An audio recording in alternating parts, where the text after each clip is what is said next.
নমস্কার। আচ্ছা, একটা কথা ভেবে দেখেছেন? এই যে আমি, আপনি, আমরা সবাই যে জীবনটা বাঁচছি, সেটা আমাদের চিন্তা ভাবনারই ফল। একটু ভেবে দেখুন, প্রত্যেক দিন আমরা নিজেকে যা বলি, নিজেকে যা বোঝাই এবং নিজের সম্বন্ধে যা যা ভাবি, সেগুলোই ধীরে ধীরে আমরা হয়ে উঠি বা বিশ্বাস করতে শুরু করি। উদাহরণস্বরূপ বলছি, একটা কাজ যে কোনো দুটো মানুষ যখন প্রথম করতে আসলো, ভাবুন, প্রথম জন তো এরকম বলল, হ্যাঁ, এই কাজটা আমি কখনো করিনি আগে, আমি কি করে করব? হ্যাঁ, আমার দ্বারা হবে না। তাহলে সে কিন্তু হারার আগে হেরে বসে আছে।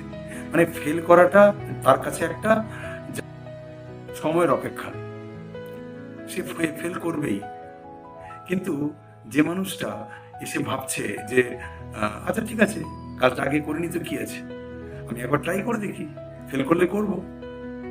তাহলে দেখুন, সে হয়তো ফেল করতে পারে, খুব সম্ভব সে ফেল হয়তো করবে না, সে হয়তো ফার্স্ট হবে না, প্রচুর ভালো রেজাল্ট করবে না, কিন্তু সে ফেল করার চান্স খুব কম এবং সে কিন্তু থামবে না।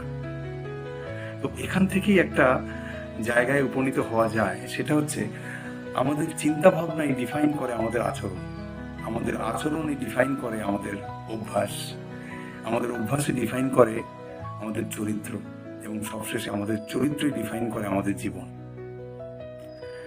তাই একটা ছোট্ট চ্যালেঞ্জ আজকের জন্য, আজকে সারাদিনে নিজেকে একটাও নেগেটিভ কথা বা খারাপ কথা নিজের সম্বন্ধে বলবেন না। কোনো রকম খারাপ কথা, নেতিবাচক কথা নিজের সম্বন্ধে বলবেন না। হয়তো এই একটা ছোট্ট চেঞ্জ আপনার জীবনটাকে অন্যরকম করে দেবে, বদলে দিতে পারে। ভেবে দেখুন, করে দেখুন। আর শেষে একটা কথা মনে রাখবেন,